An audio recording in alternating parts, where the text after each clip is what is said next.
네, 오늘 추수감사절이죠. 이번 주 목요일은 오늘은 추수감사주일이고 이번 주 목요일은 추수감사절이죠.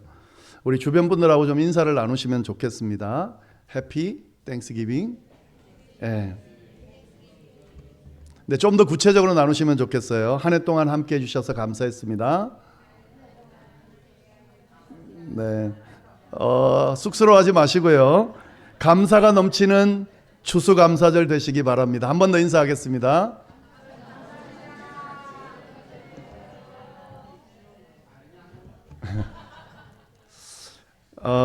추수감사절을 맞아서 이 감사를 많이 표현하는 그런 시간이 되면 좋겠습니다. 뭐 다 아시는 것처럼 이 감사라고 하는 것은 우리 삶에 있어서 참 중요한 거죠. 얼마나 중요하면 감사하는 날까지 정해가지고 매년 그렇게 지키겠습니까? 그만큼 감사가 중요하다. 추수감사절은 그런 의미가 있는 거죠. 감사가 참 중요하다. 잊지 말아라 하는 그런 의미가 있는 겁니다. 오늘 감사에 대한 말씀을 좀 나눌 텐데 이 감사에 대한 명언들은 많이 있죠. 그 중에 몇 가지만 좀 나눠보면 좋겠는데요. 데이비드 슈타인들 라스트라고 하는, 잘 모르겠는데 어떤 사람인지, 이런 말을 했습니다. 기쁨의 초석은 감사다. 예, 그러니까 감사로부터 기쁨이 시작된다 하는 거죠. 기쁜 일이 있어서 우리를 감사하게 하는 것이 아니고 감사하는 태도가 우리를 기쁘게 한다. 예, 이런 말을 했습니다. 그러니까 감사로부터 기쁨이 시작된다는 거죠. 예. 기쁜 일이 우리를 감사하게 하는 게 아니고요. 감사하는 태도가 우리를 기쁘게 만든다 하는 거죠. 이 감사라고 하는 것은 이런 능력이 있습니다. 우리로 하여금 기쁘게 하는 능력이 있습니다. 때로는 뭐 기쁘지 않을 날도 있죠. 예. 또 기쁘기를 원하는 때가 있죠. 그때 뭘 하면 됩니까? 감사하면 된다는 거죠. 예. 감사함으로 우리에게 기쁨이 주어진다. 예. 참 좋은 말입니다. 또 어떤 명언이 하나 더 있냐면 탈무드에 나오는 내용인데요. 세상에서 가장 현명한 사람은 항상 배우는 사람이고 세상에서 가장 강한 사람은 자기를 이기는 사람이며 세상에서 가장 행복한 사람은 모든 일에 감사하는 사람이다. 예, 지난번에 한번 제가 소개를 드린 것 같은데 모든 일에 감사하는 사람이 이 세상에서 가장 행복한 사람이다 하는 거죠.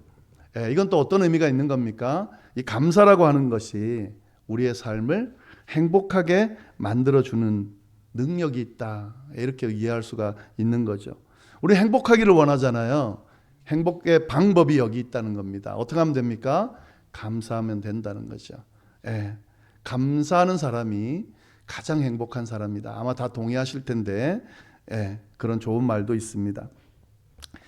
이건 또 누가 이야기했는지 모르겠는데 이런 말도 있습니다. 아무리 후회해도 과거를 바꿀 수는 없다. 또 아무리 걱정해도 미래를 바꿀 수 없다. 그런데 무한한 감사는 현재를 바꿀 수 있다. 과거도 미래도 우리가 어떻게 할 수가 없죠. 바꿀 수가 없습니다. 그런데 무한한 감사를 드림으로 현재 삶을 바꿀 수 있다는 말이에요. 어떤 의미입니까? 무한한 감사를 드림으로 현재 삶을 뭐로 채울 수 있다는 겁니까? 감사가 넘치는 삶으로 채울 수 있다는 거예요. 우리가 의지적으로 감사를 표현함으로 현재 나의 삶이 감사를 고백하는 삶으로 바꿀 수 있다 하는 거죠. 감사는 이렇게 삶을 변화시키는 능력도 가지고 있습니다. 네, 비슷한 말을 오프라 윈프리가 했는데요. 뭐라고 했냐면 이런 말을 했습니다. 삶을 바꾸기 위해서 할 수 있는 일들 중에 한 가지는 가진 것에 감사하는 거다. 많이 감사할수록 더 많이 얻게 될 거다. 이런 말을 했습니다. 그러니까 가진 것에 감사하는 사람은 삶을 바꿀 수 있다는 거죠. 지금 가지고 있는 것, 여기서 더 늘어나지는 않고 있지만 지금 가지고 있는 것에 감사하면 어떤 일이 일어난다는 겁니까? 더 많이 얻을 수 있게 되고 더 많이 얻게 되면 우리의 삶이 지금보다 훨씬 더 풍성한 삶으로 바뀌게 된다 하는 그런 말입니다. 예. 이처럼 이 감사한다라고 하는 것은 우리의 삶을 기쁘게 또 행복하게 만드는 능력이 있고 또 우리의 삶을 변화시키는 더 풍성하게 만드는 그런 능력이 있습니다. 그럼에도 불구하고 이런 좋은 것을 하지 않고 살아간다라고 하면 사실 참으로 어리석은 그런 모습으로 살아가고 있는 거죠. 우리 다시 한번 인사를 좀 나누면 좋겠습니다. 감사가 넘치는 감사절이 좀 되시기를 바라면서 감사가 넘치는 감사절 되시기 바랍니다. 이렇게 좀 인사하시기를 바랍니다.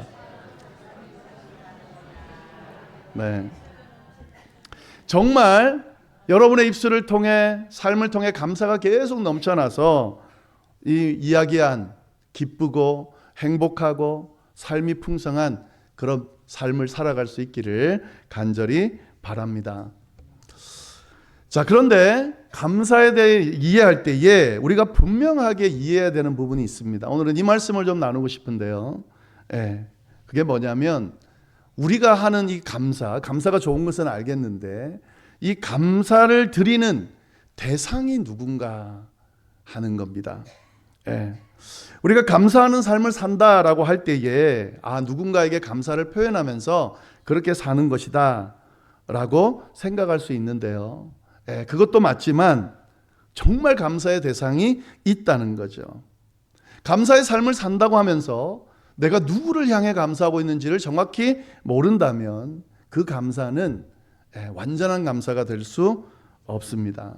그렇기 때문에 도대체 누구를 향해서 감사한다는 것인가, 이 부분을 분명히 알 필요가 있습니다. 자, 이걸 알기 위해서 우리 추수감사절을 한번 보면 좋겠는데요. 이 추수감사절은 누구에게 감사하는 날입니까? 하나님께 감사하는 날이에요. 근데 참 희한한 것은요, 오늘날 분위기가, 시대적인 흐름이 자꾸 신의 존재를 없애려고 해요. 신의 존재를 부정하고 자꾸 없애려는 그런 경향이 있습니다. 그러다 보니까 이 절기들이 진짜 의미를 점점 잃어가는 그런 시대적인 분위기로 흘러가고 있습니다. 예를 들면 크리스마스인데, 크리스마스는 예수님이 태어나신 날을 기념하는 건데 크리스마스라는 말을 하지 못하게 만들어버리고 할로데이라고 그냥 그렇게 말하게 만들고 있다는 거죠. 참 말이 안 되는 건데 지금 그렇게 흘러가고 있습니다. 근데 여러분, 추수감사절도 마찬가지입니다. 추수감사절을 지킵니다. 추수감사절을 굉장히 중요하게 생각합니다. 근데 그 추수감사절이 누구를 향한 감사를 드리는 날인지를 잊어버리고 있다는 거, 자꾸 희미하게 만들어가고 있다는 거죠. 여러분, 다른 건 몰라도 성탄절과 같이 추수감사절의 감사의 대상은 명확합니다. 하나님이에요. 처음 만들어질 때부터 그랬습니다. 미국에서 지키는 추수감사절의 유래는 자유를 찾아 떠난 청교도들이 막 바다를 헤매다가 신대륙에 무사히 인도되고 그리고 그곳에서 정착하게 된 것을 감사하면서 하나님 앞에 예배드린 것을 유래해서 추수감사절이 생긴 겁니다. 그래서 추수감사절을 지키고 있는 겁니다. 자, 그 의미를 우리가 그대로 생각해 본다면 진정한 의미의 추수감사절을 보낸다라고 하는 것은 뭘 의미하는 겁니까? 감사의 제목들을 허락하신 하나님의 존재를 기억하는 날인 거죠. 그 하나님 앞에 감사를 드리며 보내는 것이 바로 추수감사절을 진정하게 지키는 것이다 하는 거죠. 추수감사절을 지키는데, 그래서 즐거워하고 기뻐하는데, 서로 감사의 고백들은 주고받는데, 이 감사의 주인 되시는, 감사의 대상 되시는 하나님의 존재를 전혀 언급하지 않고, 전혀 생각하지 않고, 전혀 거론하지 않고 추수감사절을 지키고 있다. 그건 진정한 의미의 추수감사절을 지키는 게 아니죠. 우리가 추수감사절 전에 추수감사주일 예배를 드리는 이유가 뭘까요? 이 의미를 분명하게 하기 위해서 하는 겁니다. 모든 감사의 제목들을 주신 그 분이 하나님이라는 사실을 인정하면서 그 하나님을 향해 감사를 표현하는 예배를 드리는 것이 바로 추수감사절 예배인 거죠. 그래서 우리가 이 시간 찬양의 예배를 올려드리고 있는 겁니다. 여러분, 매년 추수감사절이 될 때마다, 이 주일이 지켜지고 예배가 드려질 때마다 이 사실을 절대 잊지 마시기를 바랍니다. 우리가 드리려 하는 이 모든 감사의 대상은 하나님이십니다. 그래서 하나님 앞에 우리가 감사를 표현하는 겁니다. 근데 늘 주변에 서로 감사하는 삶을 주고받고 살아야 되지만, 특별히 하나님을 향한 감사를 표현하면서 그 하나님 앞에 감사를 올려드리면서 그렇게 살아가실 수 있기를 바랍니다. 그렇게 하면 감사의 제목을 주시는 하나님께서 기쁘고 행복한 삶을 살게 하실 뿐만 아니라 더 풍성한 삶으로 우리를 채워 주실 겁니다. 자, 이 의미를 우리가 생각하고 나면은요, 감사의 대상이 하나님이다라는 것을 분명하게 하고 나면 우리가 한 가지 더 또 생각할 내용이 있습니다. 자, 진정한 감사의 대상이 하나님이고 그 하나님을 향해서 드리는 것이 감사다. 그러면 이게 뭐와 유사한 하다는 걸 알 수 있게 돼요. 뭐와 유사할까요? 찬양하는 것과 유사하다는 것을 알 수 있게 됩니다. 이 감사하는 것과 찬양하는 것은 아주 밀접하게 연결되어 있습니다. 사실 좀 더 극단적으로 말하자면 하나님께 감사를 표현한다라고 하는 것은요, 하나님을 찬양한다는 것과 같은 의미로 쓰여질 수 있습니다. 하나님께 감사하는 삶을 산다라고 하는 것은 하나님을 찬양하는 삶을 산다는 것과 같은 말입니다. 여러분이 그걸 기억하셔야 됩니다. 그래서 이걸 거꾸로 생각해 보면 어떻게 됩니까? 찬양한다는 건 뭘 의미할까요? 하나님께 감사한다는 것을 의미하는 거죠. 찬양하는 삶을 산다는 것은 결국 뭘 의미하는 겁니까? 하나님께 감사하는 삶을 산다는 것과 같은 겁니다. 우리가 이 부분을 잊으면 안 되는 거죠. 우리가 찬양한다 그러면서, 하나님께 찬양을 올려드린다 그러면서 내 삶에 전혀 감사의 고백이 없다라고 한다면, 내 삶에 불평과 불만과 그런 감사와는 전혀 먼 그런 고백과 삶을 살아가고 있다고 하면, 그가 드리는 그 찬양이라고 하는 형식은 절대 찬양이 될 수 없다라는 거죠. 왜요? 찬양은 감사의 고백으로 채워지기 때문에 그렇습니다. 그리고 진짜 나는 찬양하고 싶다라고 한다면 뭘로 채워야 됩니까? 먼저 감사로 채울 수 있어야 됩니다. 감사의 고백들로 채울 때 그것이 바로 온전한 찬양이 될 수 있다라고 하는 사실이죠. 오늘 본문 말씀을 보면은요, 감사와 찬양의 이 밀접한 관계를 생각하면서 보면 제가 드리는 말씀이 어떤 의미인지를 좀 알 수가 있습니다. 1절 2절 말씀 보시면은 이렇게 되어 있죠. 온 땅이여 여호와께 즐거운 찬송을 부를지어다. 기쁨으로 여호와를 섬기며 노래하면서 그의 앞에 나아갈지어다. 찬양하라는 명령이죠. 온 땅을 향해서 찬양해라 라고 명령하고 있습니다. 자, 그런데 찬양하라고 명령하면서 4절 말씀을 보겠습니다. 우리 4절 말씀을 같이 한번 읽어볼까요? 감사함으로 그의 문에 들어가며 찬송함으로 그의 궁정에 들어가서 그에게 감사하며 그의 이름을 송축할지어다. 찬양하라 라고 명령하면서 뭐라고 하냐면 감사함으로 그의 문에 들어가고 찬송함으로 그의 궁정에 들어가라, 이렇게 이야기하고 있다는 거죠.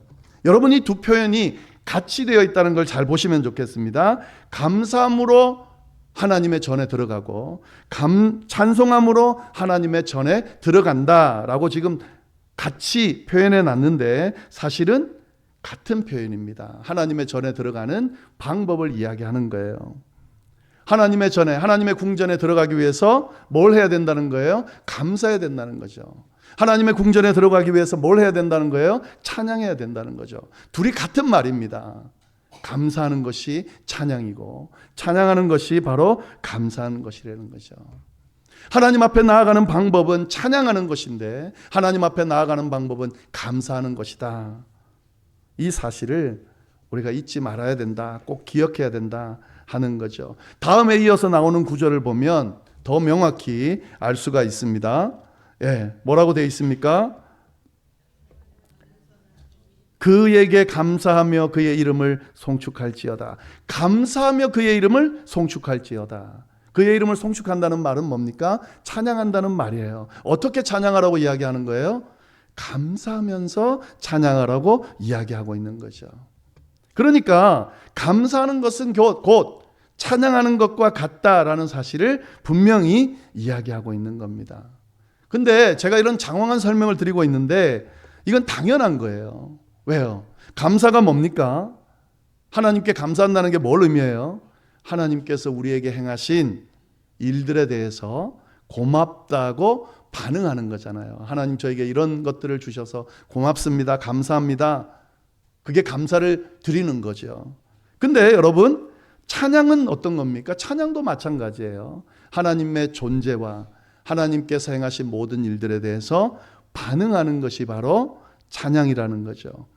그래서 이 감사와 찬양은 같은 맥락에서 이해할 수 있어야 됩니다. 그래서 감사로 충만한 것이 하나님을 충만하게 찬양하는 것이고 하나님을 찬양하는 것은 결국 하나님을 향한 감사로 채우는 거다라는 사실을 기억할 수 있기를 바랍니다. 왜 이런 말씀을 드리냐면요, 이 하나님을 찬양한다고 하는 것은 중요함을 넘어서서 우리 인간들의 삶의 이유고 목적이죠. 사람의 존재 이유가 뭐냐? 사람의 삶의 목적이 뭐냐? 기독교 교리를 가장 잘 정리했다라고 하는 평을 듣는 이 웨스트민스터 요리문답, 제일 첫 질문과 첫 답이 뭔지 제가 여러 번 말씀드렸습니다. 뭡니까? 기독교 교리 중에서 가장 먼저 묻고 질문해야 되는 것이 뭔가? 사람의 제1되는 목적이 뭐냐? 사람이 존재하는 이유가 뭐냐? 답이 뭡니까? 하나님을 영화롭게 하고 영원토록 즐거워하는 것이다. 이게 답이에요. 다시 말해서 뭐를 하는 거예요? 찬양하며 사는 것이다. 하나님을 높이고 하나님으로 인해 기뻐하며 즐거워하는 찬양하는 삶을 사는 것이 삶의 이유고 목적이다. 그래서 찬양은 중요합니다. 우리의 삶에서. 그러면 찬양과 감사가 같은 의미라면 우리의 삶의 목적은 뭡니까? 감사하는 삶을 살아가는 거죠. 하나님의 존재를 늘 인식하면서 하나님과 친밀하게 교제하면서 하나님께서 우리에게 베푸신 은혜가 있습니다. 축복들이 이미 있습니다. 그것들을 찾아내고 경험하고 누리면서 날마다 순간마다 베푸시는 그 감사의 제목들로 우리의 삶을 가득 채우는 것, 그게 바로 우리의 삶의 이유고 목적이다 하는 거죠. 여러분이 추수감사절을 보내면서 이 사실을 꼭 기억할 수 있기를 바랍니다. 그리고 여러분의 삶을 감사로 가득가득 채울 수 있기를 바랍니다. 그렇게 감사로 가득가득 채우면 어떤 일이 일어날까요? 제가 말씀드린 명언을 다시 한번 말씀드리겠습니다. 기쁜 일이 우리를 감사하게 하는 것이 아니라 하나님께 감사하는 그 태도가 우리를 기쁘게 할 것이다. 세상에서 가장 행복한 사람은 모든 일에 하나님께 감사하는 사람이다. 아무리 후회해도 과거를 바꿀 수 없고 아무리 걱정해도 미래를 바꿀 수 없지만 하나님을 향한 무한한 감사를 드리는 자는 현재를 바꿀 수 있다. 삶을 바꾸기 위해 할 수 있는 일 중 한 가지는 가진 것에 대해서 하나님께 감사하는 것이다. 하나님께 많이 감사하면 감사할수록 더 많이 얻게 될 것이다.